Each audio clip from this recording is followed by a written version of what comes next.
ইমাম সাহেব, আপনি কেন প্রতি রাকাতে শুধু সূরা ইখলাস দিয়ে নামাজ পড়ান? মসজিদে কুবার ইমাম সাহেব বললেন, আমি আপনাদের কথা এখানে ইমামতি করি না।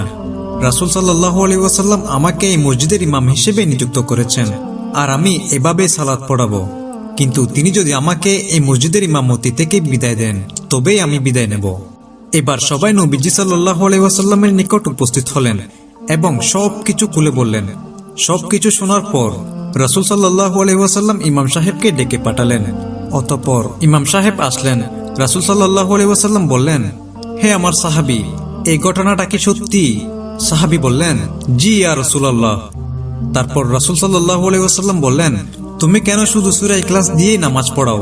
সাহাবী বললেন, ইয়া রাসূলুল্লাহ সাল্লাল্লাহু আলাইহি ওয়াসাল্লাম, আমার ভালো লাগে এই সূরাটি পড়তে।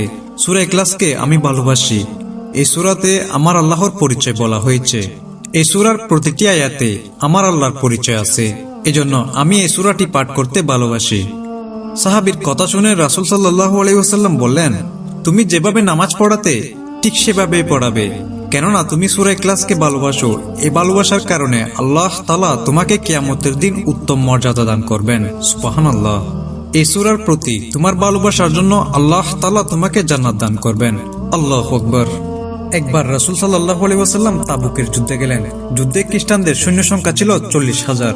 যখন খ্রিস্টানদের নেতা খবর পেল যে রাসূলুল্লাহ সাল্লাল্লাহু আলাইহি ওয়াসাল্লাম যুদ্ধ করতে এসেছেন, তখন সে কাফেরের নেতা পালিয়ে গেল। এভাবে আল্লাহ রাব্বুল আলামিন রাসূল সাল্লাল্লাহু আলাইহি ওয়াসাল্লামকে যুদ্ধ ছাড়াই জয়লাভ করালেন। সুবহানাল্লাহ। তারপর যুদ্ধের ময়দানে দাঁড়িয়ে রাসূল সাল্লাল্লাহু আলাইহি ওয়াসাল্লাম আল্লাহর কাছে শুকরিয়া আদায় করলেন। হঠাৎ তিনি দেখলেন ফেরেশতাদের সর্দার হযরত জিবরাইল আলাইহিস সালাম আকাশ থেকে নামছেন। রাসূল সাল্লাল্লাহু আলাইহি ওয়াসাল্লাম খেয়াল করলেন জিবরাইল ফেরেশতার পাকনার কারণে পৃথিবীতে সূর্যের আলো পড়ছে না। তিনি ভালো করে তাকিয়ে দেখলেন জিবরাইল আমিন আলাইহিস সালাম একা আসেননি, বরং সঙ্গে করে হাজার হাজার নূরের ফেরেশতা নেমে এলেন। সুবহানাল্লাহ।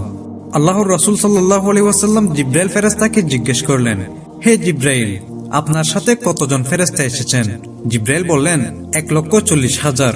আল্লাহু আকবার। জিবরাইল আলাইহিস সালাম আবারও রাসূল সাল্লাল্লাহু আলাইহি ওয়াসাল্লামকে বললেন, আপনি যুদ্ধের ময়দানে দাঁড়িয়ে আল্লাহর শুকরিয়া আদায় করেছেন।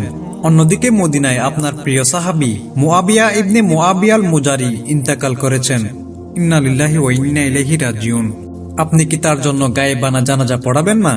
তখন রাসূল সাল্লাল্লাহু আলাইহি ওয়াসাল্লাম বাকি সাহাবীদের উজু করে আসতে বললেন। তিনি সাহাবীদের নিয়ে গায়েবানা জানাজায় দাঁড়ালেন। তখন জিবরাইল আলাইহিস সালাম সাহাবীদের পিছনে 1,40,000 ফেরেশতা নিয়ে জানাজায় অংশগ্রহণ করলেন। সুবহানাল্লাহ। রাসূল সাল্লাল্লাহু আলাইহি ওয়াসাল্লাম জিবরাইল আলাইহিস সালামকে জিজ্ঞেস করলেন, আপনাকে এত ফেরেশতা নিয়ে